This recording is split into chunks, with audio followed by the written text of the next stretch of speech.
Liquor scam మీద నేను గతంలో కూడా చెప్పాను. లిక్కర్ స్కామ్లో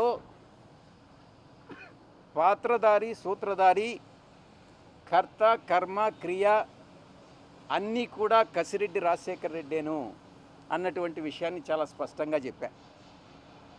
మరిన్ని వివరాలు భవిష్యత్తులో నేను చెప్పాల్సి వస్తే చెప్తా. కానీ సార్ ఫర్దర్గా ఈ కేసు అలా చూడబోతుంది అంటే ఆల్రెడీ మిమ్మల్ని ఇంక్లూడ్ చేసేసారు.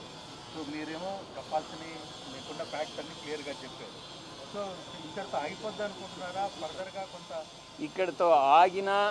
ఇక్కడితో ఆగకపోయినా నాకు వచ్చే నష్టం ఏమి లేదు. నేను ఒక్కటే చెప్తా, వీళ్ళందరూ ఇవన్నీ చెప్తున్నారు కదా, కాల్ రికార్డ్స్ తీయండి, నేను కేవీ రావుతో మాట్లాడినట్టు ప్రూవ్ చేయండి, లేదా కేవీ రావు నాతో మాట్లాడినట్టు ప్రూవ్ చేయండి. నేను ప్రజా దర్బారు పెట్టేటప్పుడు ఎవరు వచ్చి ఉద్యోగాలు అడిగినా ఏది అడిగినా కూడా నేరుగా ఫోన్ చేసేవాడినే, కానీ అంతకు మించి ఏ యొక్క ప్రతిఫలం ఎవరి దగ్గర ఆశించలేదు, ఆశించేవాడిని కూడా కాదు. సాయిరెడ్డి గారికి జగన్తో ఉన్న రిలేషన్ ఈరోజు సాయిరెడ్డికి ఇప్పుడు ఇబ్బందులు గురవుతుందంటే అనుకోవచ్చా? కొంతమంది దానికి మా పార్టీలో, అంటే మా గత పార్టీ, నేను ఏ పార్టీలో నుంచి అయితే నేను రిజైన్ చేశానో ఆ పార్టీలో ద్వితీయ శ్రేణి నాయకులు ఎవరైతే ఉన్నారో వాళ్ళు నాకు మా నాయకుడికి మధ్యన అభిప్రాయ భేదాలను సృష్టించి జగన్మోహన్ రెడ్డి గారి మనసుని విరిచేటటువంటి ప్రయత్నం చేసి వాళ్ళు విజయం సాధించారు. 3.5 సంవత్సరం పాటు అవమానాలకు పాలై నేను దిగినటువంటి ప్రతి మెట్టు కూడా కొంతమంది పైకెక్కడం జరిగింది, వాళ్ళు పైకెక్కేదానికి ఉపయోగపడడం జరిగింది. దీంట్లో చాలామంది పాత్రదారులు, సూత్రధారులు ఉన్నారు. దీంట్లో ఈ పార్టీ నుంచి వెళ్ళిపోయిన దానివల్ల నేను ఏ విధంగానూ నష్టపోవట్లా. చిత్తశుద్ధితో ఈ పార్టీలో నేను ఉన్నంతకాలం నేను పనిచేశాను, మనస్ఫూర్తిగా పనిచేశాను. ఇప్పుడు కూడా పార్టీ నుంచి వచ్చిన తర్వాత జగన్మోహన్ రెడ్డి బాగుండాలనే కోరుకుంటున్నాను. కానీ ఈ యొక్క ద్వితీయ శ్రేణి నాయకత్వం, వాటిని ఏమంటారు, వీళ్ళు చుట్టూ ఉండేటటువంటి వాళ్ళని కోటరీ, ఈ కోటరీ నుంచి ఏ రోజైతే ఆయన బయటపడతాడో ఆ రోజు ఆయనకు భవిష్యత్తు ఉంటుంది. లేకుండా ఉంటే భవిష్యత్ అనేటటువంటిది చాలా కష్టంగా ఉంటుంది. ఇంతకన్నా మించి చెప్పగలిగింది ఏం లేదు.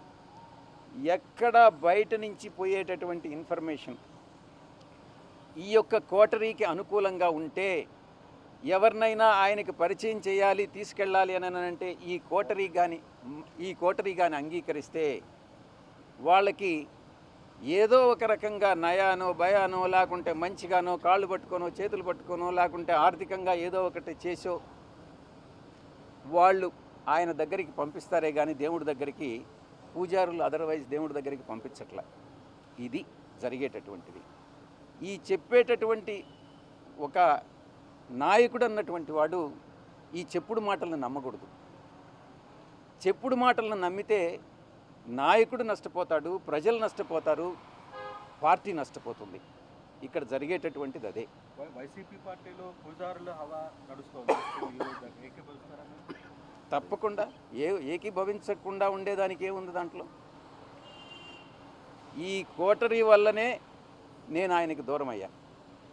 నేను ఇంకోటి, ఆయన జగన్మోహన్ రెడ్డి గారితో నేను మాట్లాడినప్పుడు నేను చాలా స్పష్టంగా చెప్పా, సార్ మీ మనసులో నాకు స్థానం లేదు, నా మనసు విరిగిపోయింది, మీ మనసులో స్థానం లేనప్పుడు ఈ పార్టీలో కొనసాగాల్సినటువంటి అవసరం నాకు లేదు, కాబట్టే నేను ఈ పార్టీ వదిలి వెళ్ళిపోతున్నాను.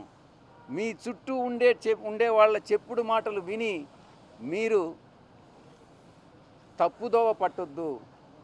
మీకు ఎవరు నిజాలు చెప్తున్నారు, ఎవరు అబద్ధాలు చెప్తున్నారు అన్నటువంటిది మీరు పూర్తిగా అర్థం చేసుకోండి. అర్థం చేసుకొని మీరు నిర్ణయాలు తీసుకోండి. అప్పుడు మీరు ప్రజలకు ఉపయోగపడతారు. మీరు నాయకులు, అధినాయకులు, ముఖ్యమంత్రిగా 5 సంవత్సరాలు పనిచేసినటువంటి అనుభవం ఉంది. భవిష్యత్తులో కూడా మీరు ఇంకా ప్రజలకు సేవ చేయాలి. కాబట్టి ఈ చుట్టూ ఉండేటటువంటి వాళ్ళ మాటలు వినవద్దు అని నేను ఫోన్లో మాట్లాడినప్పుడు లండన్కి నేను చాలా స్పష్టంగా చెప్పాను. నా మనసు విరిగిపోయింది కాబట్టే నేను పార్టీ నుంచి బయట వచ్చాను. రాజకీయాలను చేశారు. జగన్ గారే ఉండమని చెప్పారు. కానీ విరిగిన మనసు అతకదు కాబట్టి నేను పార్టీ నుంచి వెళ్ళిపోయాను. తిరిగి ఆ పార్టీలో వైఎస్ఆర్ కాంగ్రెస్ పార్టీలో చేరేటటువంటి ఉద్దేశం నాకు లేదు. గర్వాపసి అన్నటువంటిది అప్లై కాదు, నా మనసులో లేదు. మీరేమన్నా రికమెండ్ చేస్తున్నారా? మీరు బీజేపీలో చేరుతనే ప్రచారం ఉంది సార్. మీకు గవర్నర్ ఇస్తున్న బ్రాకెట్ కూడా మీకు బీజేపీ అనే ప్రచారం నడుస్తున్నారు. నిజమా అబద్ధమా? మీరు భవిష్యత్తులో రాజకీయాల్లోకి వస్తారా? నేనేం చెప్పాను?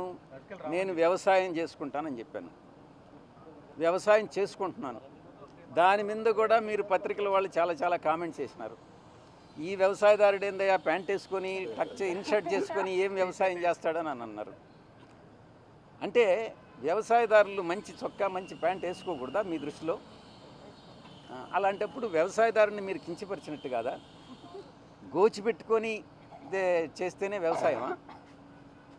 అర్థం చేసుకోవాలి. మనోభావాలను దెబ్బతీయకూడదు. వ్యవసాయం అని అంటే వ్యవసాయమే.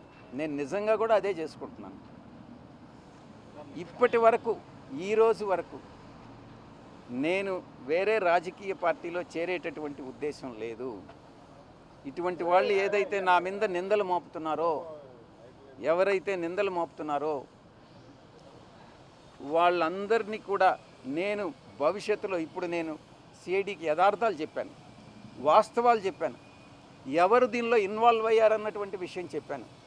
నేను అదే చెప్పాను, కర్త కర్మ క్రియ 3 కూడా విక్రాంత్ రెడ్డి అనే విషయం చెప్పాను. నాకు తెలిసి జగన్మోహన్ రెడ్డి గారి ప్రమేయం లేదని చెప్పాను. నేను వాస్తవాలు చెప్పాను. అదేవిధంగా భవిష్యత్తులో నా మీద ఎటువంటి ఆరోపణలు చేసినా నేను దేవుడు సాక్షిగా వాస్తవాలే చెప్తానని మీ అందరి ముందు తెలియజేసుకుంటా ఉన్నా. Please subscribe Telugu politics.